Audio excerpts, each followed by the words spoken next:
Dah. Bismillah. Alhamdulillah nahmaduhu wa nasta'inuhu wa nastaghfiruh wa na'udzu billahi min syururi anfusina wa min sayyiati a'malina man yahdihillahu fala mudilla lahu wa man yudlil fala hadiya lahu.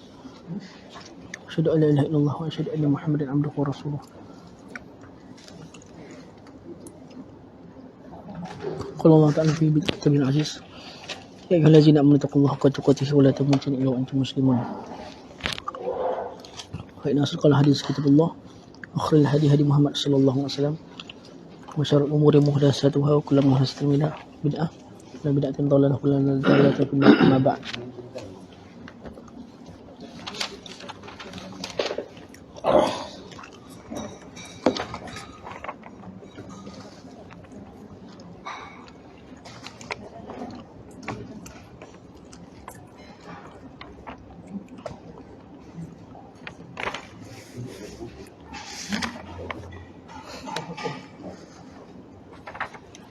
Jadi pada ayat yang dulu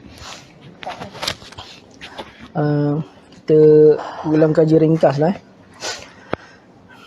Allah kata wa ma 'allamnahu syi'ra wa ma yanbaghi lahu in huwa illa dzikrun qur'anun mubin liyunzira man kana hayyan wa yahaqqal qawlu 'alal kafirin. Yang mana ayat tu secara ringkasnya Allah kata bukanlah kerja Nabi ni, kami utuskan dia untuk mengajarkan syair. Dan tidak patut bagi hak seorang rasul dia nak sibukkan diri dengan syair pula. Sedangkan adakah ayat ni menyatakan menafikan Nabi tahu syair? Adakah ayat ni menafikan Nabi tahu syair? Tak. Syair adalah memang benda yang seorang Arab tu mesti tahu. Tapi Allah kata bukanlah kami yang paling utama sekali kami ajarkan kepada dia adalah syair bukan. Tapi adalah Quranul Mubin. Itu ayat Quran yang nyata. Apa kegunaan ayat Quran yang nyata tersebut? Li tu untuk tujuan, untuk memberi peringatan kepada orang yang hidup. Dan berpatut-patutanlah wa yahqal qaul al kafirin, kita kata, dan patutlah seorang kafir, orang kafir itu ditetapkan azab bagi mereka, tetap wa yahqal qaul, berhaklah mereka kena kerana mengingkari apa yang dibawa oleh Al-Quran. Kemudian ayat tu yang kita sebut tu dulu tu memberi peringatan kepada orang yang hidup. Memberi peringatan kepada orang yang hidup. Dan awalam yara anna khalaqna lahum mimma amilat aydina an'ama fahum laha malikun. Kemudian Allah membangkitkan berkenaan dengan nikmat yang telah diberikan kepada mereka, iaitu kami jadikan khalaqna lahum, kami jadikan bagi mereka pelbagai nikmat.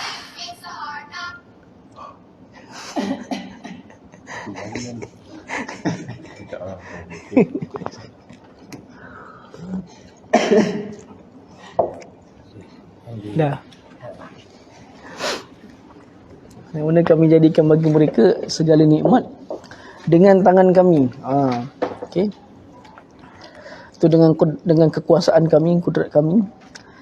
Fahum laha malikun wa dhallalna, dan kami mudahkan dhallalnaha, kami mudahkan bagi mereka nikmat-nikmat tersebut. An'am, iaitu berbentuk binatang-binatang ternakan, yang mana ada yang mereka sendiri naiki jadikan tunggangan, dan ada yang mereka makan. Dan bagi mereka juga segala manfaat dan juga segala minuman. Apakah mereka tidak bersyukur? Apa maksud? Kenapa mereka tak bersyukur? Kerana mereka telah mengambil selain Allah sebagai Tuhan. La'allahum yunsarun, dan menjadikan selain Allah sebagai tempat meminta pertolongan. La'allahum yunsarun, supaya mereka boleh ditolong, dibantu. Itu dah antara sifat tidak bersyukur, kerana Allah dah bagi nikmat. Pak, seolah-olah ayat ni diterangkan tentang syukur tu apa dia? Dia dah bagi nikmat, tapi nikmat tu salah guna, dibalas dengan syirik kepada Allah.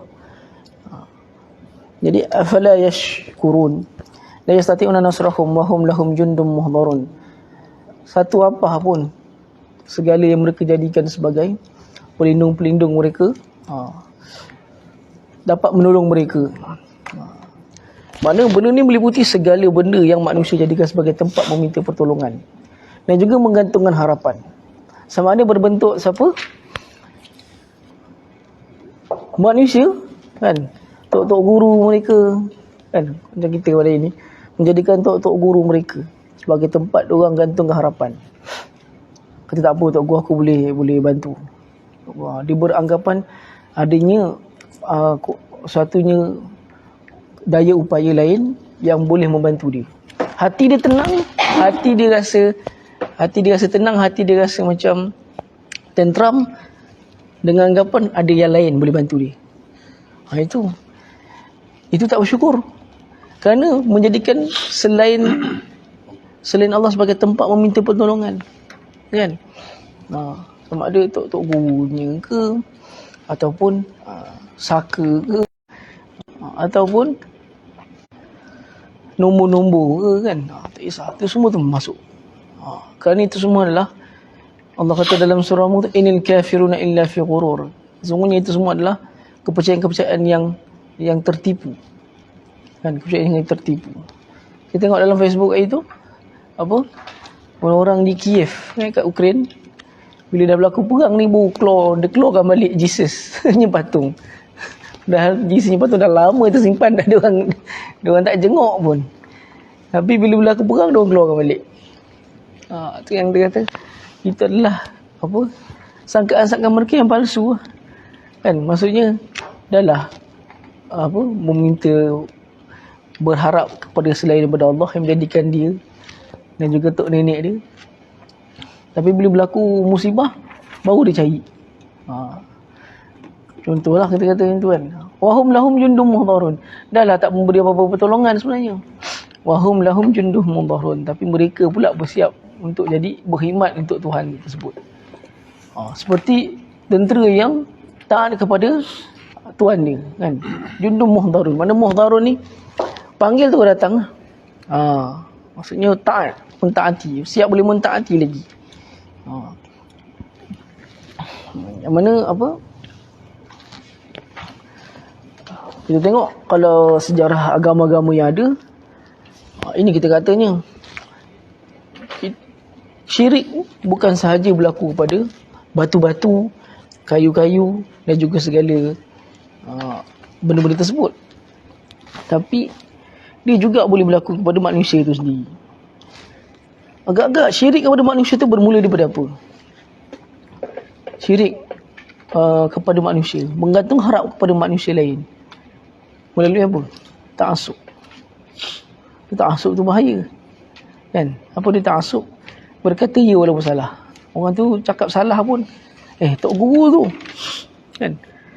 Orang tu cakap dia apa, dia jumpa Nabi secara jaga pun, tok guru tu kan. Cakap Nabi, jadi baru dengar dia kata pergi Mekah, jumpa Nabi sekali, bukan jumpa Nabi, jumpa orang tu cakap dengan dia. Lepas tu orang tu kata, Al-Taqi ma'ak fil jannah gitu. Aku jumpa kau kat syurga nanti. Kemudian dia tanya pada anak murid dia. Buat-buat ni selalu diorang bergantung kepada anak-anak murid diorang. Sebab anak-anak murid diorang yang suka cerita pasal dia jumpa Nabi. Sekali dia tanya anak murid dia, takkan pelik tu?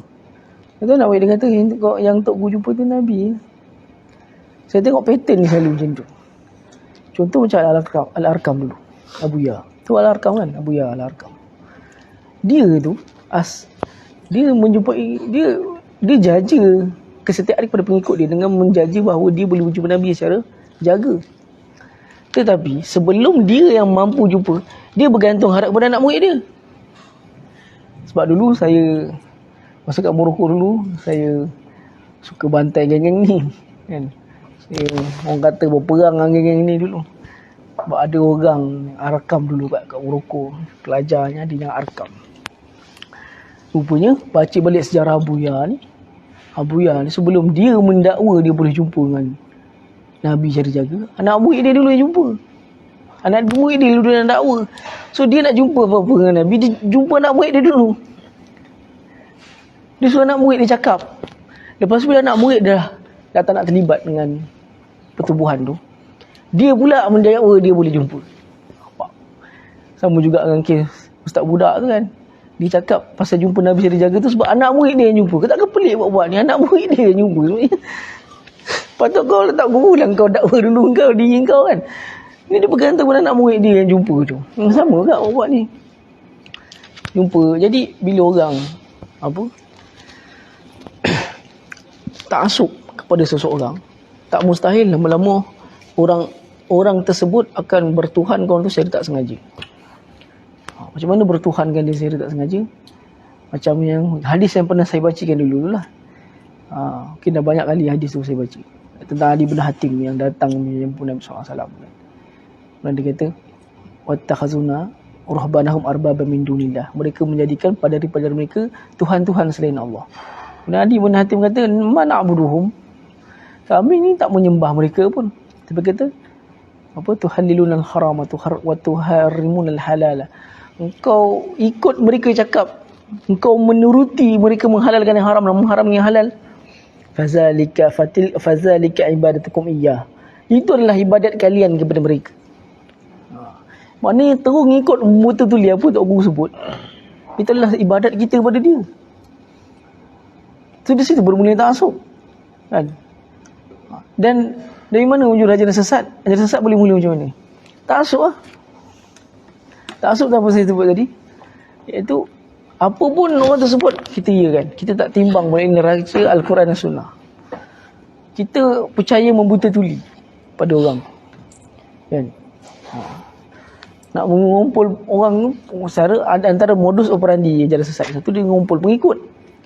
Kan? Bila dia mengumpul pengikut, dia akan sebut benda-benda yang khawariqul adah kita panggil, benda yang di luar kemampuan manusia biasa.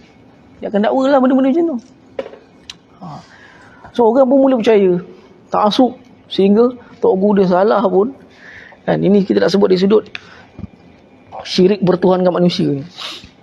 Itu boleh berlaku. Zaman sekarang banyak berlaku benda ni lah kan. Pernah jumpa dulu ada kawan dulu, dia letak gambar Tok Guru dia kat komputer. Dia lekatkan kat komputer, dekat desktop tu. Dulu komputer ni lah kan, gambar Syamsiah kita panggil apa, foto, potret. Syamsiah tu maksudnya ni yang apa, yang potret. Saya lupa bahasa Melayu dia. Potret. Tak, Syamsiah tu matahari, tapi Arab panggil gambar yang potret tu dia panggil surah Syamsiah, gambar matahari sebab digunakan cahaya kan. Gambar tu, dia potret tu dia letak kat situ. Tu orang tanya, kenapa kau letak gambar orang ni kat sini? Supaya tak rosak. Nampak? Kenapa dia boleh sebut supaya komputer dia tak rosak? Bermakna apa? Ada kepercayaan kat situ kan? Dia ada kepercayaan kat situ. Dulu arwah ayah saya dia tampal gambar Tok Guru Aziz besar frame. Gambar Tok Guru Aziz sebab ayah saya ni memang orang kata apa, peminat tegar lah Tok Guru Aziz. Sampai saya ni dihantar ke sekolah Tok Guru Aziz sebabkan dia punya minat dia tu kan. Sampai anak dia pun dihantar ke sana. So rumah saya tu kalau orang datang masuk mesti terbayang tengok yang tu dulu. Sebab gambar tu besar frame dia. Kalau orang masuk rumah saya mesti, Tok Guru mesti nampak tu dulu sebab dia besar. Bayang saya meninggal tu saya lepas belajar balik Morocco tu pun saya tengok, inilah orang kata walaupun dia orang alim, betul orang alim, tapi benda tu lah boleh menyebabkan ta'assub. So saya turunkan, letak orang kata apa, sebab dia boleh, bila kita nampak ta'assub dan ta'ajub pada seseorang, syaitan akan membisikkan kalimah-kalimah supaya pandang dia lebih daripada manusia. So bila dah nampak pandang dia lebih manusia, so orang akan akhirnya dia akan berakhir kepada apa? Akan wujudnya satu kepercayaan bahawa dia boleh jadi tempat meminta nanti. Dulu ada satu tarikat tu, dia orang kalau sebelum dia semayang, angkat takbir, dia ada sebut nama tok guru dia. Syekh kepada apa dia sebut, Allahu Akbar, dia sebut. Kawan saya sendiri antara tarikat tu, di sini sebut. Kemudian dia dapat taubat lah. Kemudian dia kalau cerita kat saya, ni Daud, zikir ni boleh pakai tak? Saya tengok zikir tu ada sebut nama tok guru dia. Tapi dia kata, bila aku amal zikir ni, aku panas. Aku tak pernah rasa macam ni, dia kata. Kata aku bukan nak cerita apa, nak cipta cerita-cerita, tapi kata memang dia rasa panas. Di mana tak panas, syaitan yang tu kau panggil sebenarnya. Kerana apa? Mensyirikkan Allah tu syaitan. Yang kau panggil, yang kau buat ni perbuatan mensyirikkan Allah. Kau menyebut nama selain dia dalam kau ibadat. Allah kata dalam Quran apa? Wa man ya'shu an dzikrir rahman nuqail lahu syaitanan fa huwa lahu qarin. Sesiapa yang berpaling daripada ayat Allah, an-zikri rahman, berpaling ayat Allah ni, zikri rahman ni lah dia, ayat Allah, nuqail lahu syaitanan, kami gandingkan, kami kawankan, kami pasangkan dia dengan syaitan, fahuwa lahu qarin, dan syaitan itu akan menjadi teman rapat dia. Bila dia jadikan selain daripada ayat Allah sebagai zikir, daripada hadis sebagai zikir, syaitan lah akan digandingkan bersama dengan dia. Itu sebab yang dia sebut panas. Panas bukan cerita rekaan, memang dia rasa panas. Sebab memang panas lah benda tu. Dulu apa, makcik saya ada tampal ni, nama pemuda kafi tu, 7 pemuda kafi. Kalau kita baca dalam Hasyiah Sawi ala Tafsir Jalalain, Hasyiah Sawi al-Maliki kat atas Tafsir Jalalain, dia yang bawa amalan tu pula. Dia kata apa? Sesiapa yang menggantungkan nama 7 pemuda, Kitmir, Maksamina, Latang, Semina lah, apa yang 7 nama tu, maka dia akan dapat apa pun yang dia hajat. Tu yang orang Melayu duk sebut-sebut Kitmir tu. Apa dia Kitmir? Orang Melayu yang kepercayaan Kitmir ni lah pada anjing 7 pemuda tu. Dia panggil Kitmir. Macam kita lah belajar dulu kan. Penting ke nama-nama tu semua? Tak menambahkan iman pun nama-nama tu semua. Kan? Bukan menambahkan iman pun nama-nama tu semua. Apa yang penting? Pengajaran daripada kisah tu. Itu bid'ah ramai orang buat. Dia duk sibuk cari. So tu kita mirlah apa. Apa tu? Saya tanya makcik saya, kenapa ada nama apa ni? Tak boleh baca, tak faham bahasa apa ni. Dia kata itu kalau kita letak kat situ nanti orang kata bawa berkat rezeki lah. Dia kata, nampak? Di situ ada kepercayaan. Memang ada kepercayaan. Tapi itulah yang membarah dalam kehidupan orang Melayu. Orang Melayu ni, dia semua benda dia nak kena ada kabel.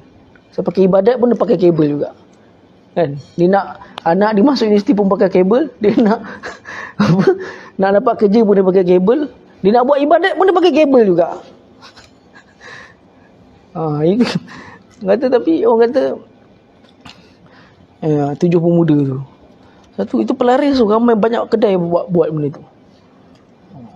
Padahal itulah yang disebut tu semua nama jin tu. Mana nama jin? Dia panggil benda tu. Kata bila mula ta'assub seorang, walau siapa pun, orang kalau kita nampak alim macam mana sekalipun, first jangan letak satu kita punya expectation dia ni sentiasa betul. Itu kita kena ajar diri kita. Mungkin kita nak nampak orang yang lebih, kita nampak bagusnya orang, berilmunya, sampai kita rasa ta'assub dengan dia, cakap benda yang salah pun kita kata betul. Jangan. Kerana itulah bibit-bibit kepada boleh jadi syirik. Selalunya Nabi ajar kita apa? Kalau kita ta'ajub kepada sesuatu, kita kena sebut apa? Subhanallah. Kita kena ada pujian kepada Allah. Subhanallah. Rahmat Allah ke atas kita ni, Allah bagi dia ilmu banyak, kita dapat belajar. Macam itu baru cakap orang yang beriman. Bukan dia kata, banyaknya ilmu dia ni, bagus dia ni. Tak sebut nama Allah pun. Tu yang ain boleh datang tau. Ain hadir. Kan? Musabul ain. Arab panggil musabul ain. Terkena penyakit ain ni kerana kita tak sebut nama Allah ketika memuji. Tak sebut nama Allah ketika memuji. Lau kana fi al-qadar la kana al-ain la sabaqahu al-ain. Kalau adanya satu pun yang dinamakan qadar tu, ain tu lebih dahulu daripada qadar. Bermakna apa? Ain tu memang berlaku. Kan? Allahu Akbar, Allahu Akbar.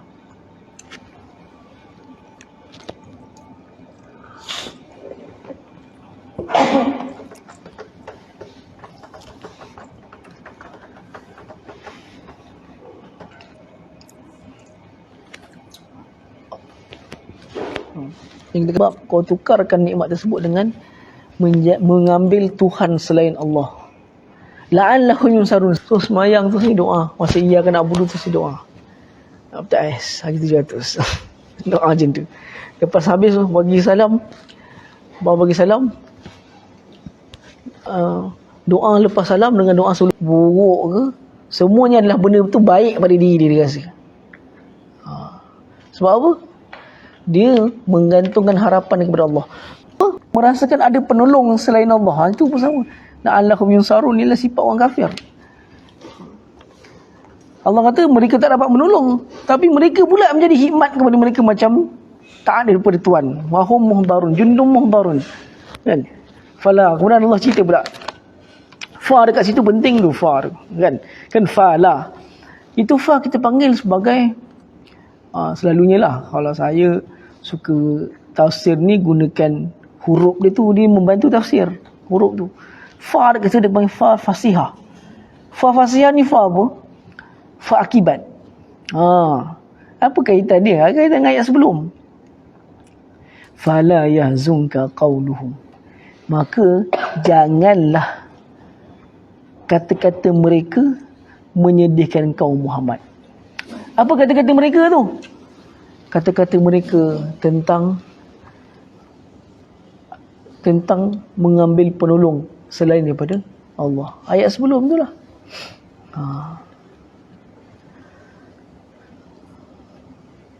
Kata-kata mereka yang kufur kepada Allah. Itu dia fa kat situ. Maka janganlah kata-kata kekufuran mereka itu semua menyedihkan kau. Dan juga kata-kata ejekan mereka tu menyedihkan. Fala yahzunka qauluhum. Inna na'lamu ma yusirruna wa ma yu'linun. Sesungguhnya kami mengetahui apa yang mereka sorokkan. Diorang terjemah sorokkan ke apa? Apa yang mereka sembunyikan dan apa yang mereka zahirkan. Apa yang mereka zahirkan. Dia tulis zahirkan apa yang mereka nyatakan. Kemudian sambungan, awalam yaral insanu anna khalaqnahu min nutfatin fa idza huwa khasimun mubin. Ayat ni seolah-olah nak sebut kepada kita, ini semua ayat mula daripada fala yahzunka qauluhum ila tasliyah. Apa dia tasliyah? Pujukan Nabi. Pujukan Allah kepada Nabi. Allah kata apa? Janganlah kata-kata mereka, kata-kata kekufuran mereka itu menyedihkan kau wahai Muhammad. Sesungguhnya kami maha mengetahui apa yang mereka sembunyikan dan apa yang mereka zahirkan. Sebab apa Allah mulakan dengan sembunyikan? Kerana kalau sembunyi pun dah tahu zahir, apatah lagi. Kan? So ayat seterusnya, awalam yaral insan, Allah cerita kepada kita tentang hakikat manusia ni apa? Hakikat manusia ni apa? Hakikat manusia ni hina. Sebab kami jadikan dia daripada nutfah. Nutfah ni apa? Air mani.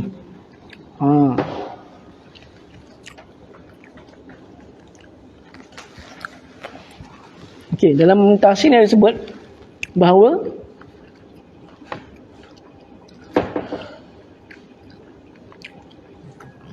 okey, dia kata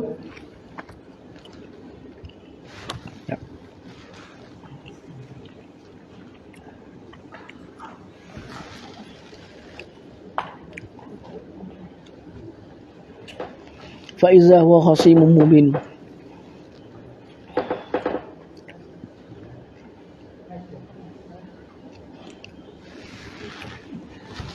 Awalam yarau wa qad zakaru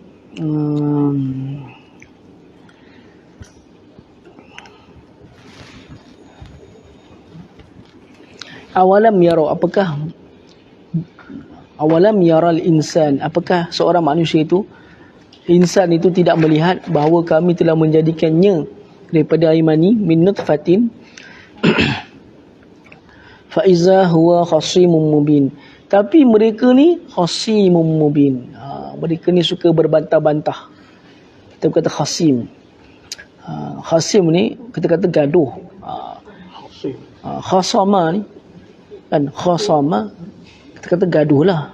Benda yang bergaduh, maksudnya berbantah-bantah. Suka, orang kata, mempertikaikan.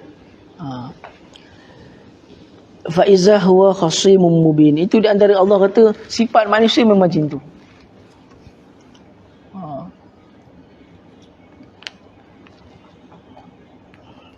Insan aksara syai'in jadala. Allah kata dalam Quran apa? Inna khalaqnal insana aksara syai'in jadala.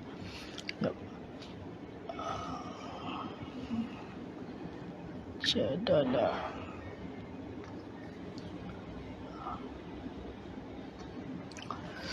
Wa kana al-insanu aktsara syai'in jadala. Wa kana al-insanu aktsara syai'in jadala. Dan sesungguhnya manusia ni aktsara syai'in jadala. Suka, wa kana al-insanu aktsara syai'in jadala. Suka berbantah-bantah, berdebat-debat. Tapi berdebat-debat, berbantah-bantah ni maksud dia adalah kepada apa? Kepada sifat orang kafir yang membantah-bantah terhadap kebenaran yang dibawa oleh Nabi Muhammad tentang kebangkitan daripada kematian. Itu dia. Sebenarnya kalau kita tengok ayat ni, ada satu kisah dalam sebuah hadis riwayat Muslim. Yang Nabi SAW dia pergi ketuk ke rumah Ali dengan Fatimah. Dia ketuk rumah untuk solat sepertiga malam. Kemudian bila dia ketuk, kemudian Ali bangun. Ali kata, kalau Allah nak bangunkan kita, kita bangun. Kata in ba'asna ni sebut apa? In ba'asna, saya tak ingat ayat selepas. Kalau dia nak bagi kita bangun, kita buat, kita bangun. Kemudian Nabi tepuk peha Ali dan kata, wa kanal insan wa aksara syai'in jadala. Sesungguhnya manusia ni memang dijadikan suka berbantah-bantah. Kira ayat dia juga termasuk, kalau ikut konteks ayat ni, khasim ni di atas, kalau orang yang belajar bahasa Arab dia tahu, dia sekali tengok perkataan khasim ni kita dah terasa dah. Khasim ni maksudnya tersangat suka membantah-bantah. Sifat dalam keadaan sifat yang tersangat suka membantah-bantah. Asal perkataan dia khasima. Khasima ni khasama ni kita kata orang Melayu ada sebut benda ni, bos kita ingat. Orang Melayu sebut apa tu? Kesumat. Dendam kesumat. Asal dia perkataan dia khusumah. Khusumah ni lah perseteruan. Apa nama? Permusuhan. Permusuhan kita panggil khusumah. Itu buat dendam kesumat. Itu asalnya. Khusumah tu. Khusumah ni lah. Sebab dia kata berbantah-bantah, bermusuh-musuh. Allah sebut dalam banyak ayat. Bahawa di antara sifat manusia ni memang keadaan dia suka membantah-bantah. Terhadap sifat kebenaran. Itu adalah fitrah manusia, suka membantah-bantah. Tetapi Islam telah kehadiran Al-Quran dan Sunnah meluruskan sifat manusia tersebut. Memang sifat manusia dijadikan suka berbantah-bantah kan. Kemudian sifat manusia ni lain lagi yang Al-Quran ada isyaratkan tak cukup. Kan?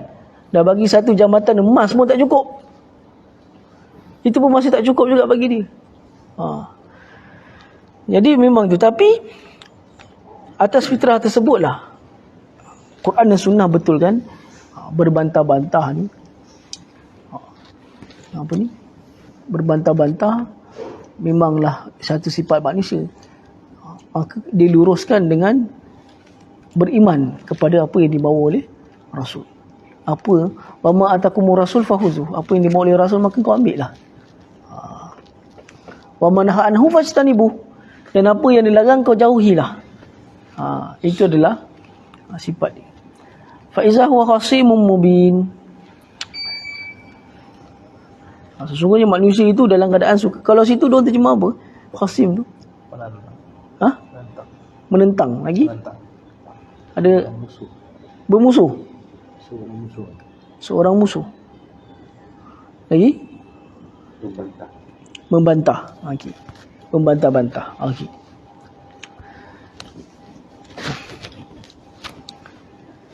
Kat sini wa daraba lana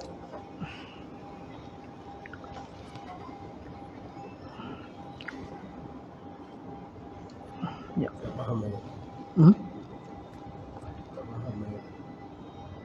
Ayat tu mana yang mana? Ciptakan air madu, lepas tu dia jadi musuh.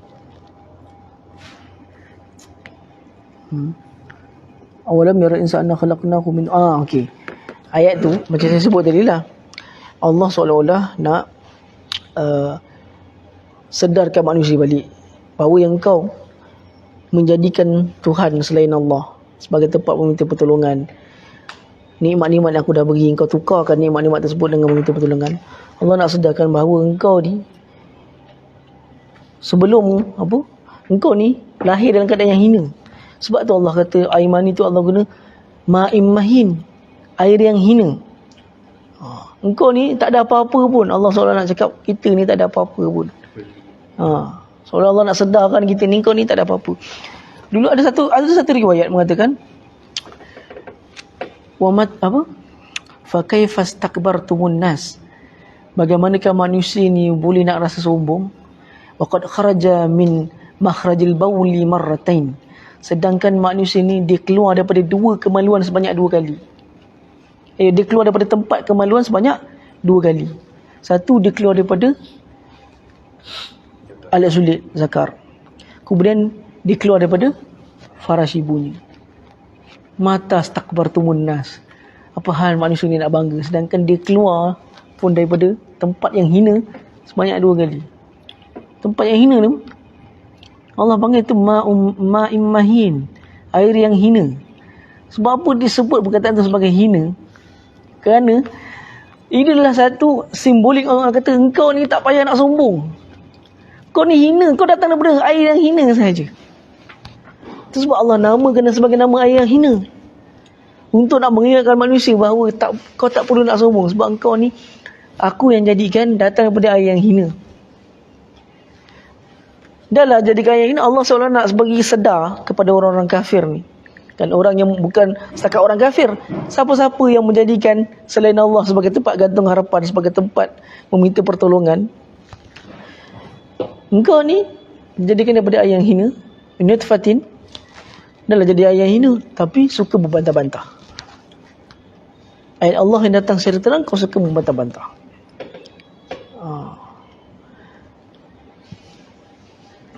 Wa daraba lana masalan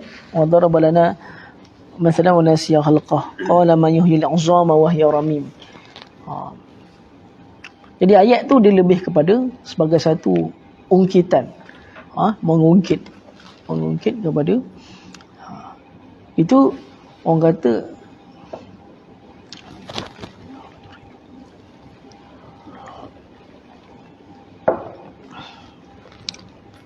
fa iza huwa khasimun mubin. Jadi saya tengok sini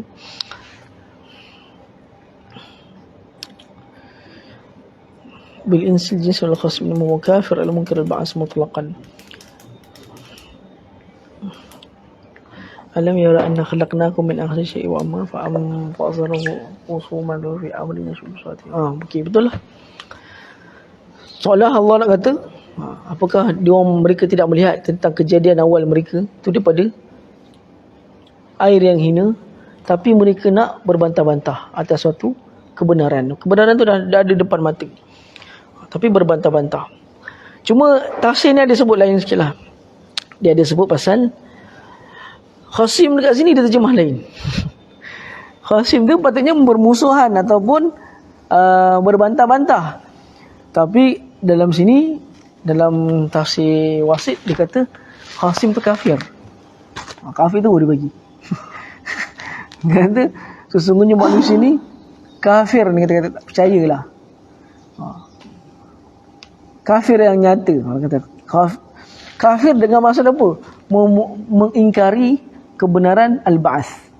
Tu kebangkitan selepas kematian. So sebab apa Allah cerita pas? Khasimun mubin ni berbantah-bantah.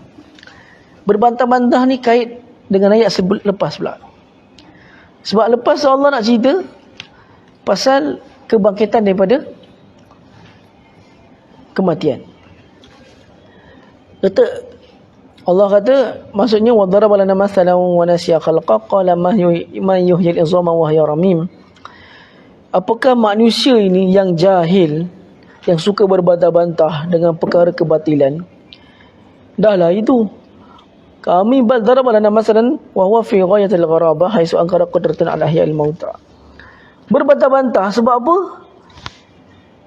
Wa nasiya qala man yuhyil wa nasiya khalqah qala man yuhyil izama wa hiya ramim. Mereka berbantah-bantah dengan bertanya macam mana? Man yuhyil mauta wa hiya man yuhyil izama wa hiya ramim. Siapakah yang dapat menghidupkan tulang belulang yang telah hancur berkecai? Ini manusia tanya. Manusia apa? Yang kafir ni. Manusia kafir yang kita panggil khasim tadi. Fa iza huwa khasimun mubin, iaitu yang suka berbantah-bantah. Berbantah-bantah terhadap perkara kebenaran. Kebenaran yang datang daripada Al-Quran lah. Itu memang sifat manusia. Allah kata suka bantah-bantah. Izama wa hiya ramim. Ayat ni dia ada asbabul wurud, sebab penurunan, iaitu Ubay bin Khalaf. Ubay bin Khalaf datang kepada Nabi SAW, dan masa datang kepada Nabi itu sengaja dia datang dalam keadaan dia bawa segenggam tulang yang dah reput, tulang-tulang haiwan yang dah reput-reput. Dia kata apa? Bahawa yufattituhu wa yudhrihi fil hawa. Dia datang depan Nabi, dia buat macam mana? Tulang yang dah reput tu dia hancurkan macam ni, kemudian dia baling depan Nabi. Menganjing betul. Ada surat Muslim ni. Dia belum Islam. Dia Belum. Menganjing depan Nabi. Dia kata dia ambil wa yazrihu fil hawa, dia baling. Wa yaqul ya Muhammad, kata wahai Muhammad, atasumu anna Allah yab'atsu hadza. Wahai Muhammad, apakah kau menyangka bahawa Allah boleh hidupkan balik tulang belulang yang dah hancur berkecai tadi? Kemudian dia kata qala Nabi SAW, ya na'am. Nabi kata ya, boleh. Yumitakallah summa yab'atsuka summa yahsyuruka ila an-nar. Nabi jawab pun pedas juga. Nabi kata apa? Ya, Allah akan matikan kau. Kemudian Allah akan bangkitkan kau daripada kematian tersebut. Kemudian Allah akan campak kau dalam neraka. Sebab orang tu datang menganjing, dia pun menganjing juga. Kan? Dia datang siap buat macam ni lagi.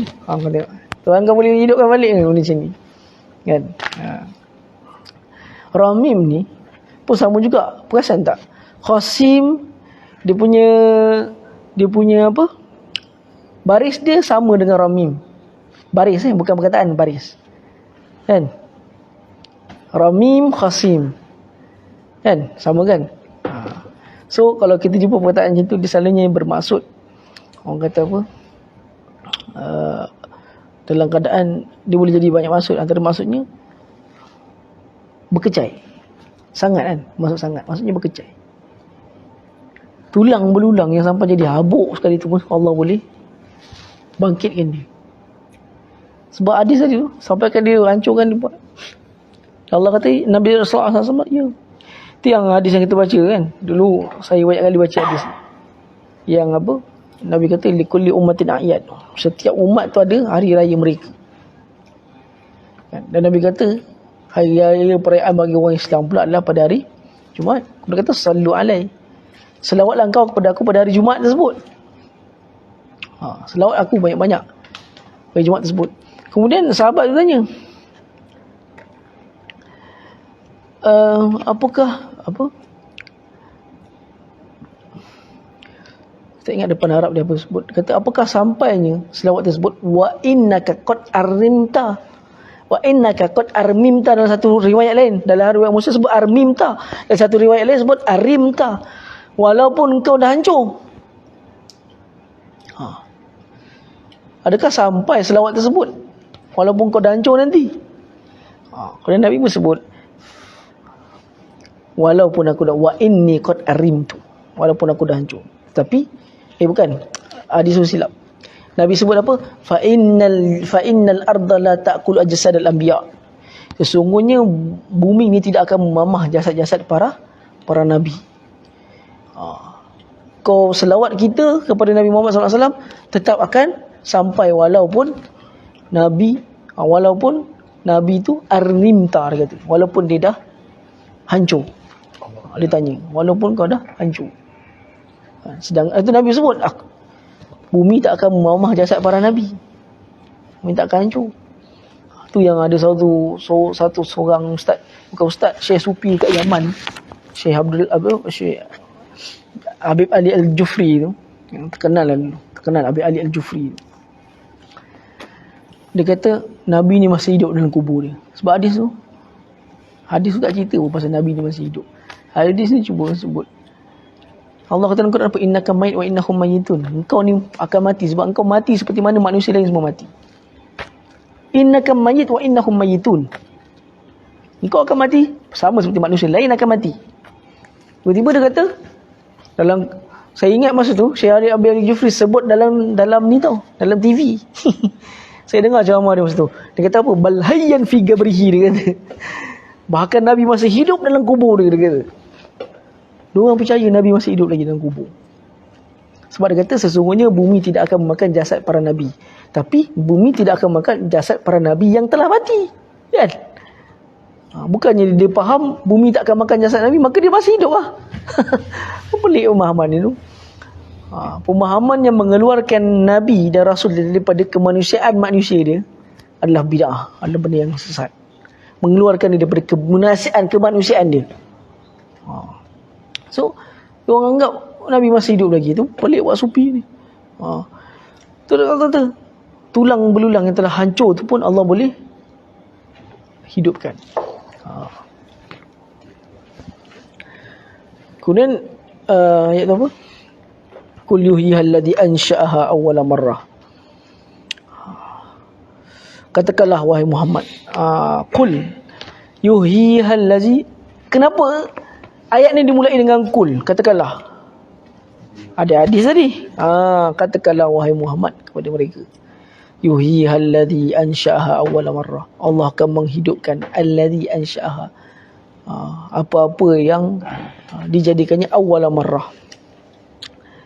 Dia kata kat sini,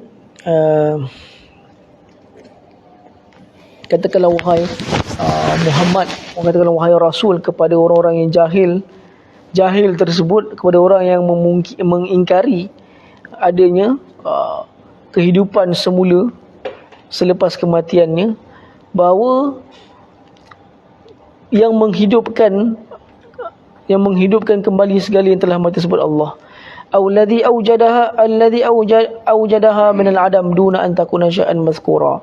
Yang mana telah menjadikannya daripada tak ada. Wa man qadara ala ijadi syai'in ala min adam al-qadir min babil aula ala ijadi ba'da halaki. Kalaulah Allah tu boleh menjadikan sesuatu tu daripada tak ada kepada ada, kalau setakat daripada dah ada kepada tak ada tu senang. Betul tak? Kan? So benda tu simple matematik orang kata kan. Yang berkuasa menjadikan daripada tak ada kepada ada, setakat nak mentiadakan kepada yang dah sedia ada tu tak ada masalah lah sebenarnya. Kalaulah mereka berfikir, kalaulah mereka memikirkannya. Allah suruh kita memikirkannya. Wakan ada ijadi syai'in min adam qadar min babil aula ala litakhiba ada halaki wa huwa subhanahu wa ta'ala bi kulli syai'in fi hadzal wujud alimun ilman tamman la yakhfa. Dan sesungguhnya Allah itu bi kulli syai'in fi hadzal wujud alimun ilman tamman. Setiap benda yang wujud atas muka bumi ini dia Maha mengetahuinya secara sempurna. La yakhfa alaihi syai'un fil ardi wala fis sama'. Dan la yakhfa alaihi syai'un fil ardi wala fis sama'. Tidak ada apa pun yang tersembunyi di langit dan di bumi. Sawa'un kana hadha syai'un saghiran am kabira. Tidak ada sesuatu pun wa huwa bikulli khalqin alim. Allah ni maha mengetahui. Wa huwa bikulli khalqin alim, maha mengetahui ke atas setiap ciptaan. Okey. Itu yang dia kata, atas setiap ciptaannya, sama ada segala yang berada di langit dan di bumi, dia maha mengetahui setiap ciptaannya. Dan dia tahu apa yang segala yang besar ke yang kecil. Majmu'un amma mufarraqa, sama ada benda yang secara berkumpulan atau benda yang secara terpisah-pisah. Semua jenis lah orang kata, semuanya meliputi dalam pengetahuan Allah. Okey. Itu sebab tengok, Ramim, Khasim, Alim, sama kan baris dia. Kalau baris-baris macam tu menunjukkan apa? Dia panggil al-mubalaghah. Itu sangat. Dia banyak masuk, bukan sangat je, dia banyak lagi. Kadang-kadang berjadi masuk pembuat, kadang-kadang berjadi masuk yang kena buat. Tapi obviously selalunya dia akan membawa maksud sangatlah. Dia maha mengetahui atas setiap kejadian dia, atas setiap ciptaannya.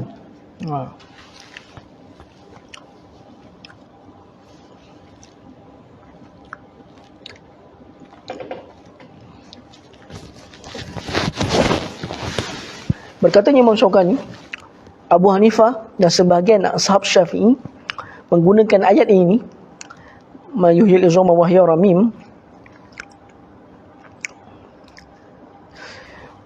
menggunakan ayat ini untuk mengatakan bahawa tulang-tulang ni apabila dia telah memang tulang ni lepas dia dah, mereka menganggap tulang-tulang yang selepas daripada dah hancur dan dah ni orang kata apa, dah mati, tulang yang bagi haiwan yang dah mati, bagi apa-apa yang dah mati adalah najis. Jadi mereka menggunakan ayat ni lah. Sebahagian mazhab Abu Hanifah dan juga sebahagian mazhab Syafi'i menggunakan ayat ni. Wahya ramim, qul man yuhyil 'azama wahya ramim. Dia yang telah menjadikan tulang belulang yang telah. Alladhi ja'ala lakum minas syajaril akhdari naran fa idza antum minhu tuqidun.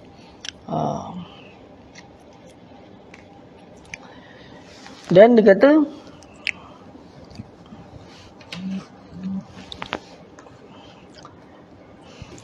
alladhi ja'ala lakum minas syajaril akhdari naran fa idza antum minhu tuqidun.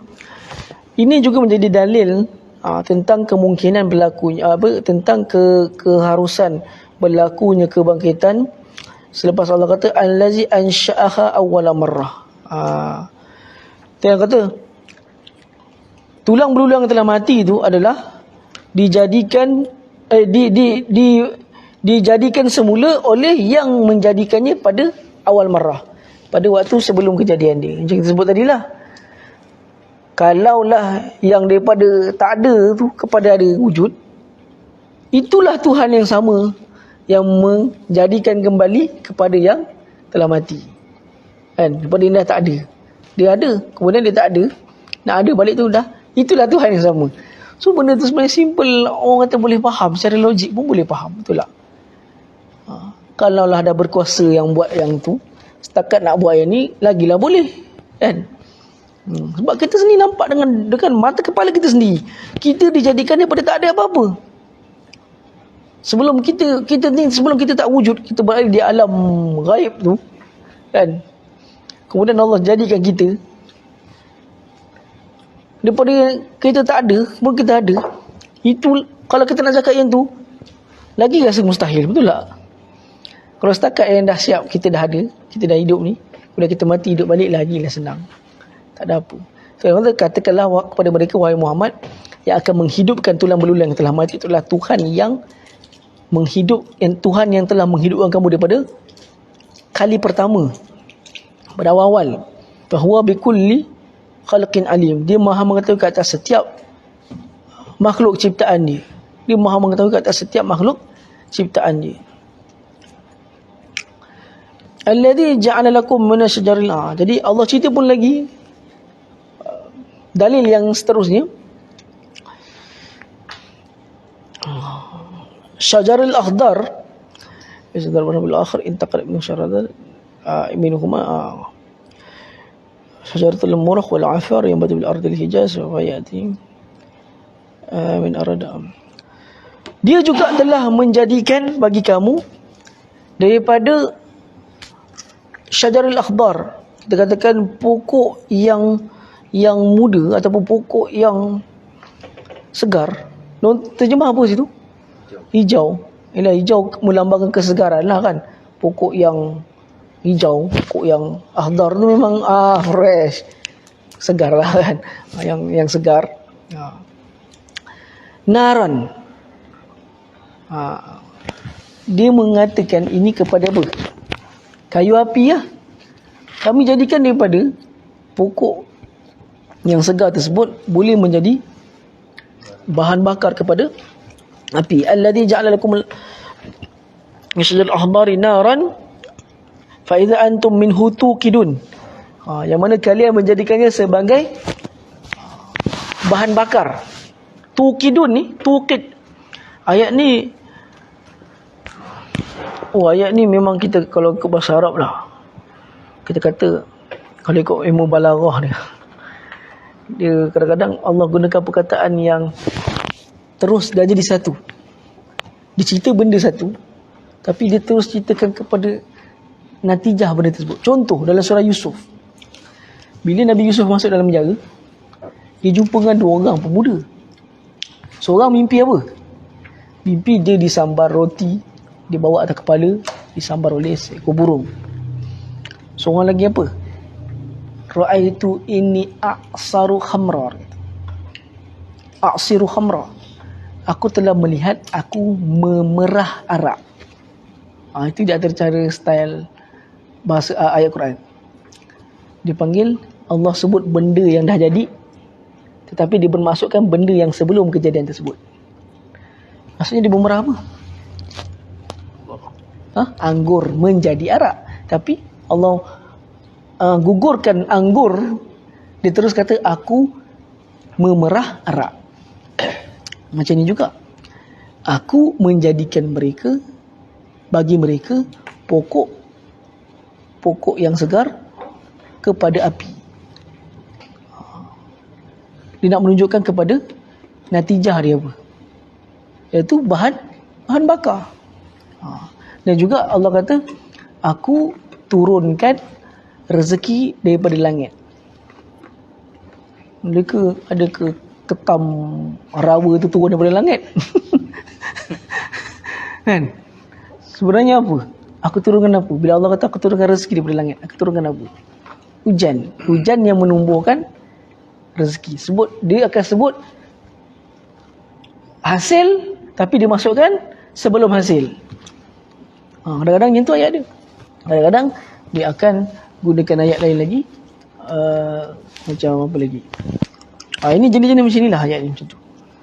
Dia kata turunkan rezeki daripada langit.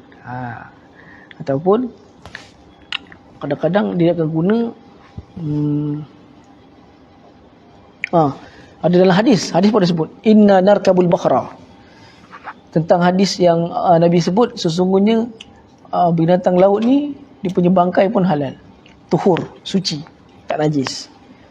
Bila dia sebut inna narkabul bakhra wa innana qalilun minal ma', kami selalu menaiki laut. Itu style Arab.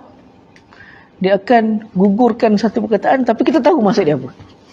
Kami menaiki laut dan kami ada sedikit air. In tawadda'na bihi atashna. Yang mana kalau kami berwuduk dengan air sedikit itu, kami akan haus. Afana tawadda'u bima'il bahri, apakah boleh kami berwuduk dengan air laut? Dan Nabi jawab apa? Huwa tuhuru ma'hu wa hilul maitatuhu. Airnya suci, wahil apa? Tuhuru ma'hu, airnya suci, wal hilul maitatuhu. Dan hidupan dia pula, bangkainya adalah tak najis. So itu style lah. Contoh lagi dalam ayat Quran, dia akan gunakan satu sifat manusia kepada barang. Kita belajar masa kelas warakat dulu, kalau kau ingat lah. Saya tak ingat kan, tahun 2019 dulu. Ni kelas tu, tahun masa PKP tu, kelas warakat kau dah ajar dulu. Apa? Dalam surah Kahfi. Apa? Jidara yuridu ayyang qadda. Apa? Dinding ingin jatuh, teringin jatuh. Keinginan ni ada kepada dinding? Dinding boleh ada keinginan ke? Tak ada. Tapi digunakan sifat manusia kepada benda yang tak bernyawa. Yuridu ayyang qadda. Kita pun bahasa Melayu sebut kan, dinding nak jatuh. Sedangkan nak tu bukanlah sifat bagi yang tak bernyawa kan. Itu contoh saya ayat Quran. Dia akan kadang-kadang disebut macam itu.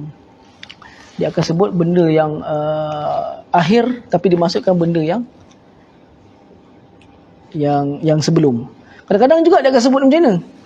Dia akan sebut sebahagian tapi dia masuk semua.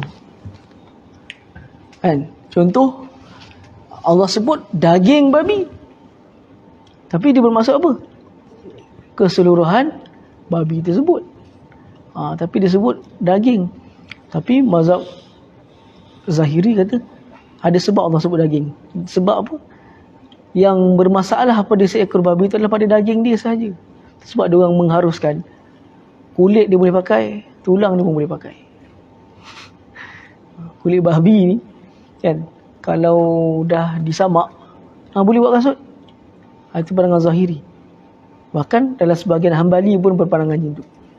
Sebab dia menggunakan hadis yang paling utama dalam bab samak. Itu kullu sa'imatin izadu biga faqat tahura. Setiap kulit jika disamak maka dia akan jadi suci. Ulama kata setiap, babi pun sama, termasuk dalam setiap itu. Sebab Allah kata dagingnya yang haram. Itu sebahagian lah. Tapi macam contoh lain, warka'u ma'ar raki'in, rukuklah bersama orang yang rukuk. Takkan sembahyang nak rukuk je kan? Rukuk adalah sebahagian daripada solat. So Allah suruh sembahyang, bukan suruh rukuk je. Kalau kita bendul, kita percaya Allah suruh rukuk je. Kan? Kawan saya dulu dia pernah sebut macam ni. Tapi dia kata apa? Fankihu ma ta'abalakum minan nisa'i masna wa sulasa wa ruba'.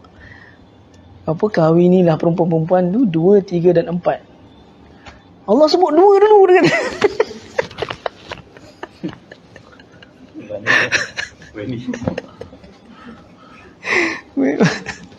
Boleh pula dia guna macam itu. Allah sebut 2 dulu, kena kahwin 2 dulu dia kata. Kalau kalau mazhab Zahiri lagi belik. Masna wa sulasa wa ruba'. Masna tu kalau ikut bahasa Arab ialah 2-2. 2-2 dah berapa? 4. Sulasa tu 3-3 dah berapa? 6. 6 4 dah 10. So ruba' 4. So sebab dia orang adalah mazhab Zahiri ada yang mengharuskan kahwin 18. Berdasarkan ayat tu.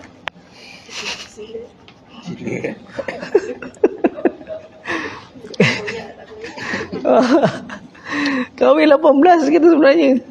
Kat Indo tu ada yang kahwin 18. Sebab mazhab Zahiri ni dia berpandangan memang dia sudah bahasa Arab lah. Sebab masna memang 2-2. Ikut bahasa Arab memang 2-2. Tapi ayat tu diterangkan oleh hadis kan. Nabi sebut apa? Talliqu talakkan yang lain fa'amsiku arba'atan minhun. Tapi simpan yang 4 je simpan. Yang ni semua talakkan. So dia kena tengok hadis lah pula kan. So kalau bendul ingat dia kata, oh ustaz kata boleh kahwin 18. So kita kata style ayat Quran lah. Jadi minha tukidun ialah kamu nyalakan api lah. Dan dia kata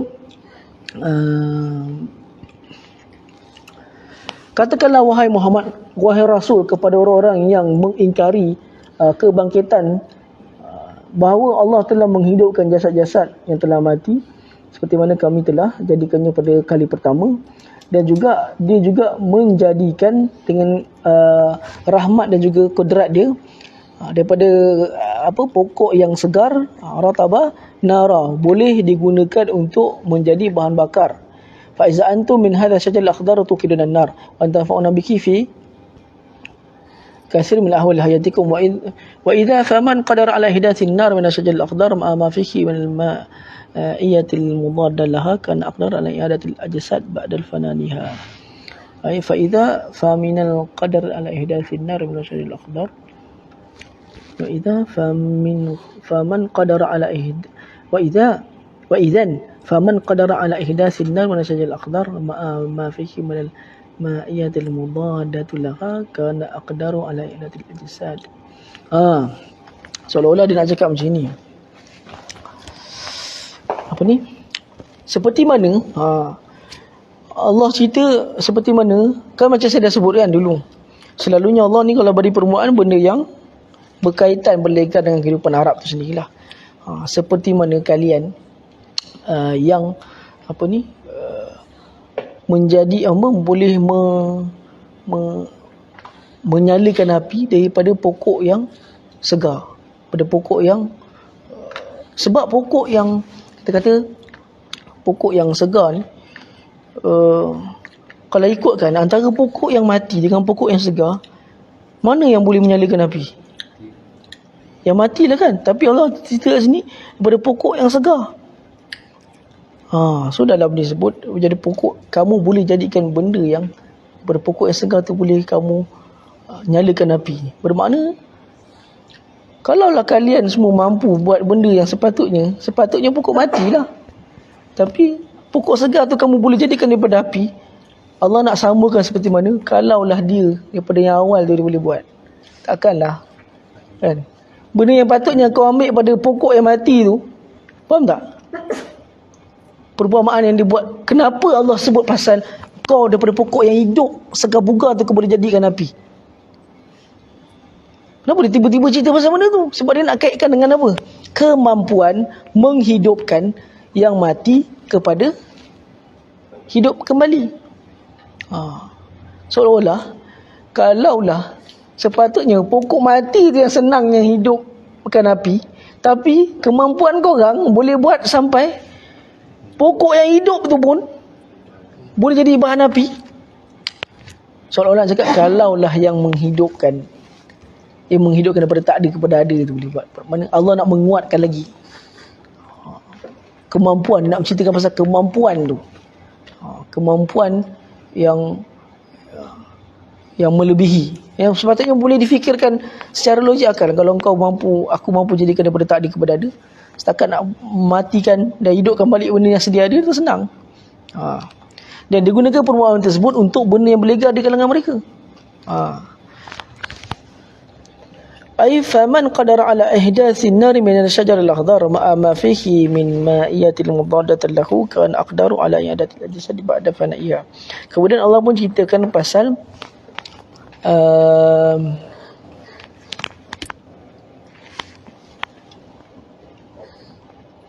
awalaysa allazi khalaqas samawati wal arda biqadirin ala an yakhluqa mislahum bala wa huwal khallaqul alim. Kemudian Allah pun kata tentang keingkaran orang-orang kafir.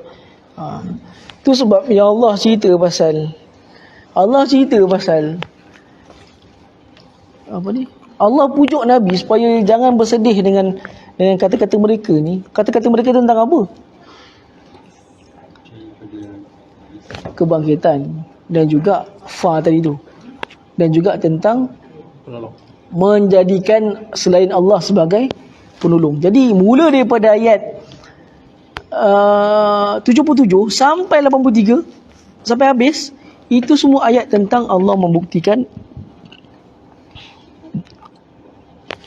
kemampuan dia untuk sebab kalau kita tengok ayat depan pun dah cerita, ayat depan-depan pun dah cerita pasal pengingkaran mereka terhadap kebangkitan tu lah. Sebab apa Allah mention benda ni terlalu serius bunyi dia.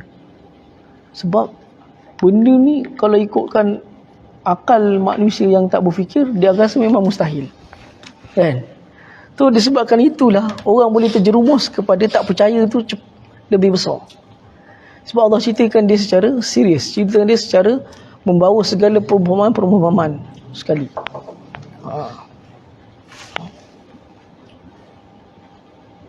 Kemudian dia kata awalaysa allazi khalaqas samawati wal arda biqadirin ala yahluka mislahum. Sesiapa yang berkuasa menjadikan segala langit dan bumi, maka lebihlah lagi dia mampu untuk menjadikan kembali manusia itu. Alladhi huwa as-saghiru syaqil wa dha'iful quwwah. Soalan yang Allah sebut, awalaysa allazi khalaqas samawati wal arda biqadirin ala yahluka mislahum bala wa huwal khallaqul alim. Apakah Allah itu yang telah menjadikan langit dan bumi? Biqadirin ala, dia juga adalah berkuasa untuk yahluqa mislahum.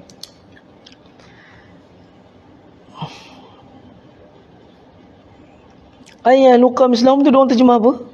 Untuk menjadikan yang seperti mereka, sepertinya, Kuasa menciptakan serupa dengan itu. serupa dengan itu.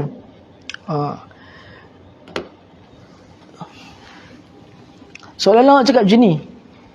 Apa dalam tafsir sebut, kalaulah yang berada di langit dan di bumi ni kan yang besar kan, bukan setakat di langit, apa yang berada di langit dan di bumi, planet-planet, matahari, bulan, bintang, pokok-pokok, semua yang berada dalam ni semua benda yang besar. Kalau setakat yang kecil ni lagi lah Allah boleh buat. Seolah-olah ayat sampai 3 ayat Allah menggunakan kaedah apa? Kalau yang apa, yang besar dia boleh buat, setakat yang kecil ni tak ada masalah. Apatah lagi lah kita katakan.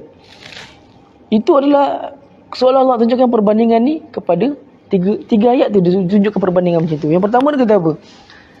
Kalaulah yang dia tak ada kepada ada tu, dia boleh jadikan.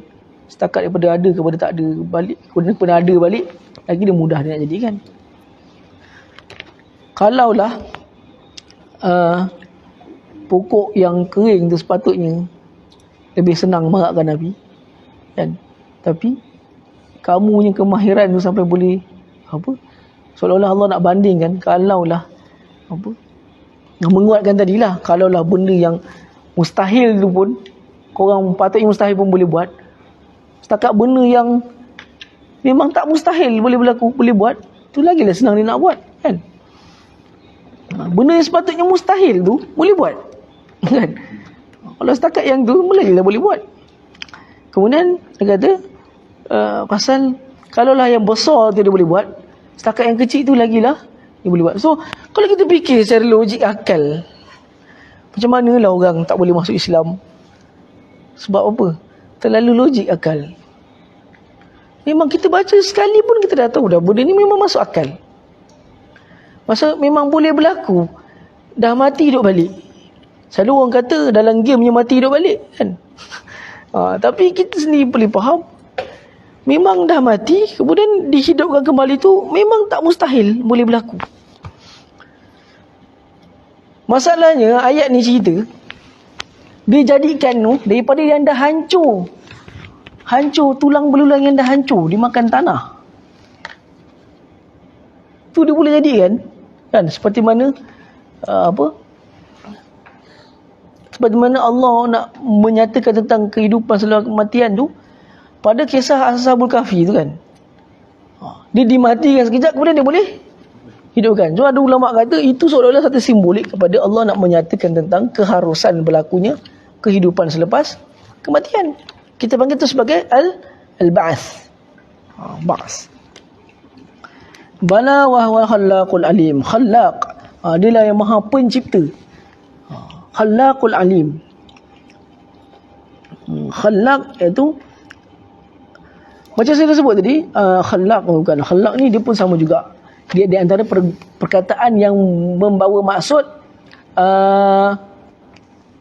sangat juga. Khallaq ni kita kata yang maha pencipta. Sebab kita kata maha, sebab khallaq ada sabdu. Setiap sabdu dalam Quran, dalam bahasa Arab, selalunya bila ada perkataan tu berbentuk sabdu, dia akan bermaksud benda tu sangat. Benda tu penegasan. Dia berbentuk tu benda yang menekan.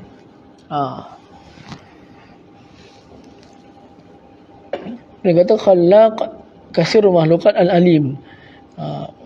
Yang mana apa alim? Sama tak alim dengan tadi saya sebut tadi Ramim, Hasim kan? Semua apa? Sangat-sangat mengetahui. Umum tu sangat. Bermaksud sangat mengetahui itu maksudnya apa? Sangat mengetahui. Tidak ada apa yang tersembunyi pada dia. Kerana manusia ada benda yang tersembunyi bagi dia kan. Pengetahuan manusia tak menyeluruh. Ada benda yang tersembunyi bagi dia. Cukup kita kata apa? Terus sebab Allah kata ya'lamu sirra wa akhfa. Dia tahu apa yang berada dalam hati manusia. Sedangkan manusia tak mampu. Sebab dikatakan alim, maha mengetahui. Sebab sehinggakan benda yang dalam hati manusia itu pun dia boleh tahu. Khallaqul alim. Innama amruhu iza arada syai'an yaqulu lahu kun fayakun. Sesungguhnya Allah itu sifatnya adalah apabila ingin menjadikan sesuatu, apabila dia berkehendak untuk menjadikan sesuatu, dia hanya mengatakan kun. Jadi dia suruh jadilah engkau. Fayakun. Baik. Kun fayakun. Kun fayakun. Maka akan terus jadi. Nak sebutnya apa tu? Bila Allah kata sesuatu tu nak jadi, dia terus, ada tak dia orang terjemah terus jadi? Terjadilah ya, ada yang abang? Terus jadi. Abang terus jadi. Jadilah sesuatu. Kak Ita terus jadi. Terjadi dia. Sebenarnya terus jadi tu lebih tepat. Sebab saya kata apa? Huruf fa tu. Fa tu maksudnya bermaksud terus. Terus ni apa? Tak ada lengah. Fa kat situ maksudnya terus yang tanpa ada lengah. Jadi terus jadi. Fa yakun. Kita panggil fa li ta'qib. Fa yang bermaksud terus tanpa sebarang lengah lah. Kun fayakun. Kemudian Allah mengakhiri ayat ini, fa subhanallazi biyadihi malakutu kulli syai'in wa ilaihi turja'un. Maha sempurna Allah yang mana padanya kekuasaannya, segala kerajaannya yang berada di fa subhanallazi biyadihi, pada kekuasaannya, malakut itu kerajaannya, kerajaan-kerajaan,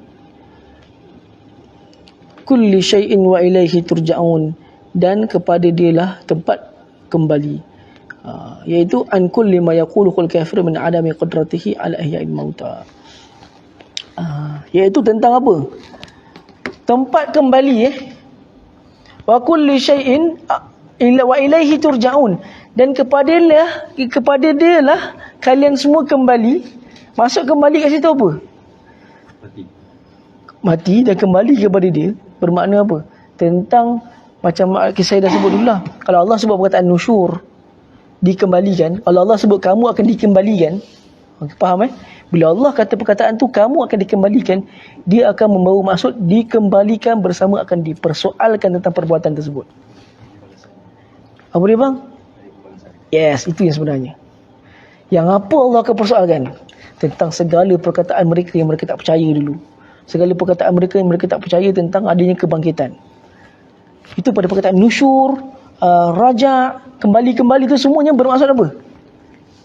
Kembali bukan kembali saja, tapi apa? Bersama dipertanggungjawabkan dan dipersoalkan. Itu yang ulama tafsir sebutlah. Dia datang tu, dia kembali tu bersama dengan tanggungjawab dia. Tanggungjawab lah. Kita kata apa? Soalan lah orang kata soalan kepada apa yang telah dikatakan dahulu. Tu yang Allah kata dalam surah Mulk seperti cerita tu. Apa? Wazallalna lahum. Apa? Orang kubur minha. Bukan ayat tu. Apa? Wa ilayni waja'alna al-ardha zalulan famshu fi manakibiha wa kulu min rizqihi. Kami telah mudahkan dunia ini bagi kalian dan makanlah apa yang berada atas muka dunia ini. Wa ilaihin nusyur, dan kepada dia kamu akan dikembalikan. Maksudnya apa? Dikembalikan dengan soal apa? Nikmat yang Allah telah mudahkan dulu atas dunia. Kena faham perkataan nusyur, raja, bila Allah sebut pasal kembali, dia maksud kembali bersama dengan dipersoalkan.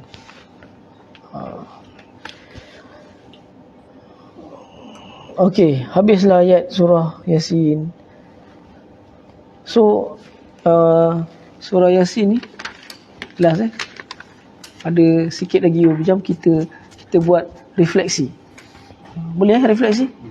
Refleksi dua hala. Dua hala je kan lah semua kata. Dua hala macam mana? Hmm? Dua hala ni. Dua hala, satu hala, dua hala. Dua hala. Dua je. Kena dua hala, dua orang ni, dua hala. Okey. Tutup lah. Boleh tutup lah kot. Sebabnya